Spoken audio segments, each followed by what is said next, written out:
What's going on, guys? Hope you guys are having a good day or night. Today we're going to be talking about credit scores.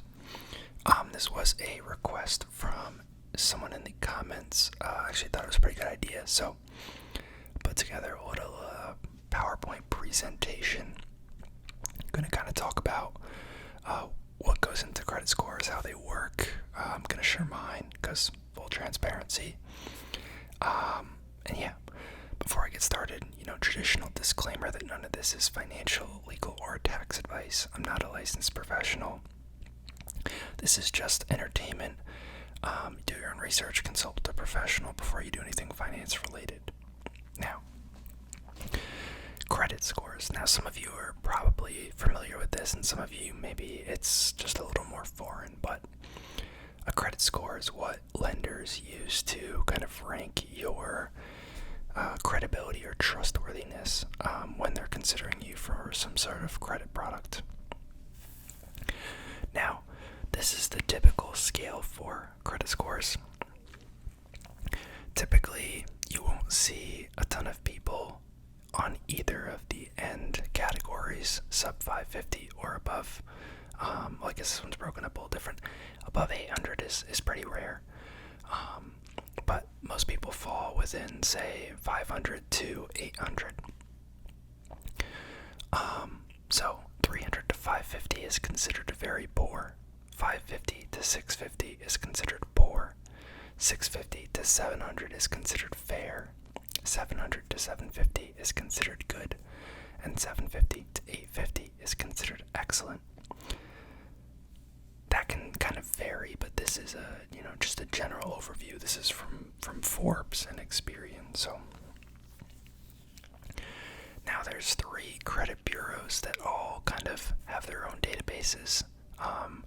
It's a little weird because some things get reported to everybody, some things get reported to only a couple.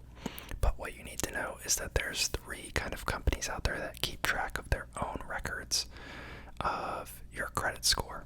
So most people will refer to one of these 3 when they're giving you their credit score, talking about credit scores. And a lender can use any one of them. Some industries are more likely to use one or the other. The auto industry, for instance, I think Equifax and Experian are more common, but depending on what you're going for, what the company is, they may check a different credit score. But most of them generally view the same things. There's just sometimes some differences in how they report. Now, full transparency, this is what mine looks like right now. Now, you'll notice that it's a pretty big difference across the different bureaus. So, I currently have a 797 at TransUnion, a 768 at Equifax, and a 742 at Experian. So, just in case you guys want to check these yourself, Credit Karma allows you to check for free anytime your TransUnion and your Equifax. And if you want to check your Experian, you can check that for free on Experian.com or their app. That's how I do it. A lot of people also, you can check through like your banking, your financial institution, or your credit card company. Sometimes it'll be on your statements. But pretty solid. My Experian is definitely a little lower than I'd like, but I think there's some reasons for that. Recently I've had a bunch of big kind of financial changes. I recently moved into a new apartment, and they checked my credit when they did that. So you'll have typically when you move into an apartment, they'll do a hard inquiry to check your kind of trustworthiness. So that's definitely negatively weighing down on some of my scores right now. I recently got a new car, which I made a video about. That was a couple months back. But that's, still considered a new hard inquiry.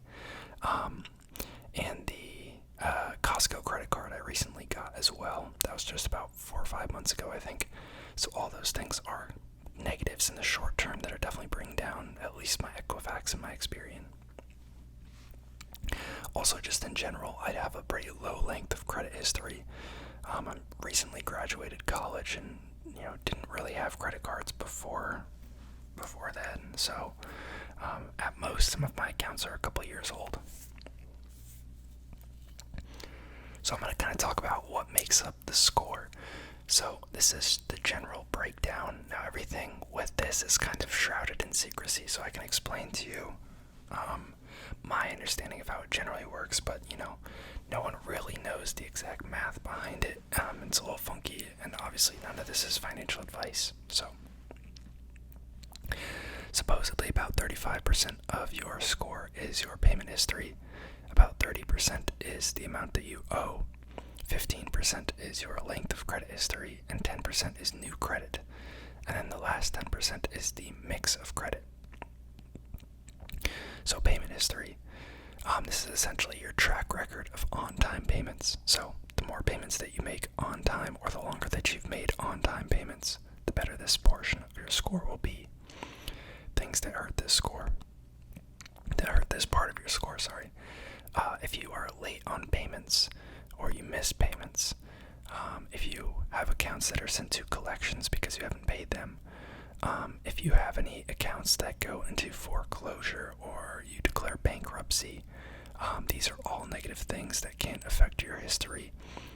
They're all things that you can come back from in due time, typically, but it may take a while before they kind of disappear. One thing that can be done is that if you are a kid or a minor, you can have someone else add you as an authorized user to their card. Typically, I wouldn't think it'd be a good idea to do that with anyone other than your parents.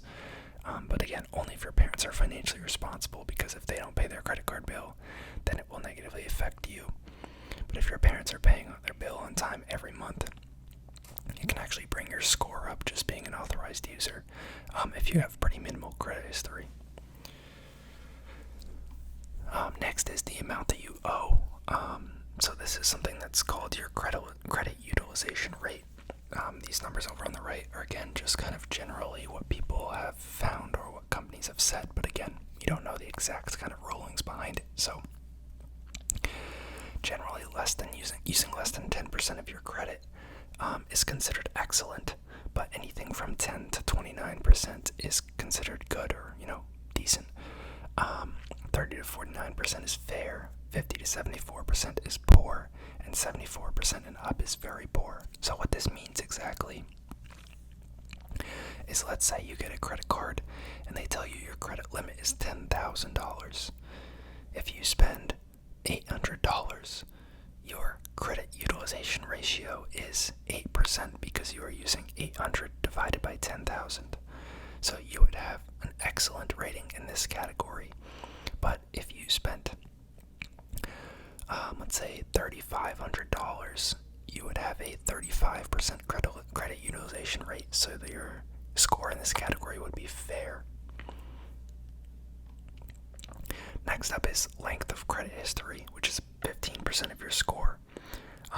Really, a lot of new credit is going to be a negative for this category, but generally, it's looking at the average age of your credit.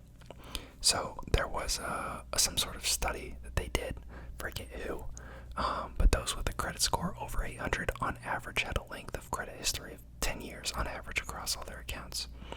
So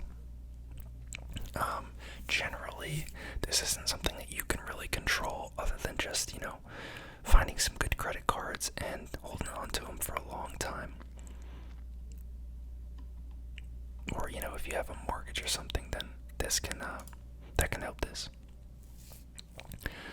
Credit mix. So credit bureaus like to see a variety of forms of lending history or activity. So if you just have credit cards, you won't necessarily do as well in this category as someone who has credit cards and they've consistently paid an auto loan, or they have a house with a mortgage and they pay their credit cards and they have some student loans. If you can prove that you can stay on top of multiple payments, it makes you seem more trustworthy. So, and lastly is new credit. So this is related to hard inquiries.